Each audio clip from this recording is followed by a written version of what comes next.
audience building with content now. So I think at this stage, a message that you're definitely going to be taking away today is that your digital marketing is really only as strong as your focus on how you build, develop, and serve your audiences. And Gabriella's just given a great example of how you can use Google Analytics, which is cookie-based, to help you do that. But I'm back up here now just to give a little word of warning as well, okay? You don't own these audiences, okay? They're not your true fans. And if we forget that we don't all own these, like our audience strategies for the long term could be in big trouble. So what are we supposed to do? Are we supposed to abandon these tactics? Absolutely not. Use them, they're brilliant.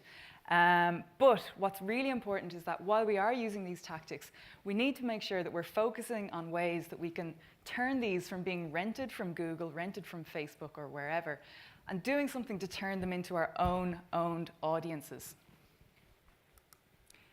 Email. This is how you do it. Start building your email list. Start developing your email marketing.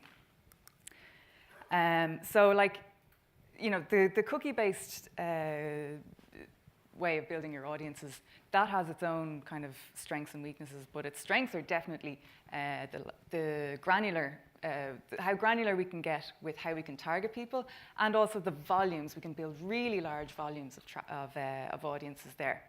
However, if you can convince somebody to hand over their email address to you, you open up this whole other level of email-based remarketing options across all of your other channels.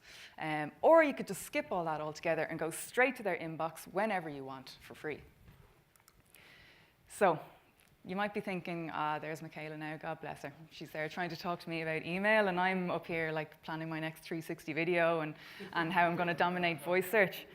But I don't look at it that way at all. So if you remember last year's KPI benchmark study, email emerged as a star performer in that. Like, email drove just as much traffic as all of the social channels combined. And as well as that, it was the biggest driver of revenue after search. And then when it comes to audience building, like while cookies have their benefits, when it comes to email, like we get real longevity out of these audiences that we're building, and we get much more control over what we're doing as well. So, you know, no 20% text rules, no 140 characters, no CPCs that we have to pay. We own this audience. So I've got a really quick one-slider case study on how you can get started on building your audiences this way with content. And we've got OSI up here again. So OSI are building a really, really strong subscriber list at the moment. And the way they're doing that is they're identifying really specific target audiences, in this case, families that are keen to get out and about.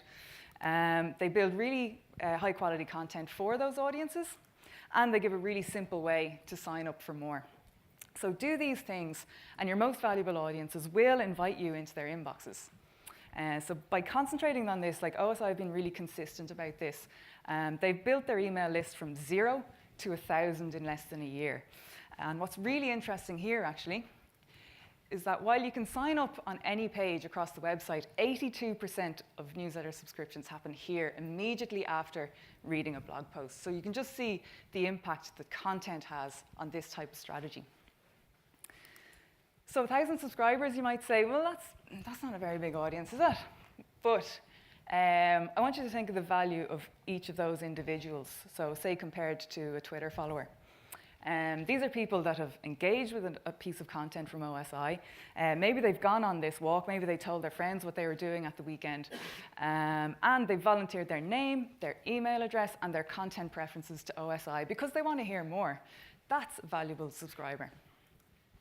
And Kevin Kelly, who Al mentioned earlier on, he recognized the value of this type of subscriber as well when he said in his famous article, "You don't need millions of dollars or millions of customers, millions of clients or millions of fans.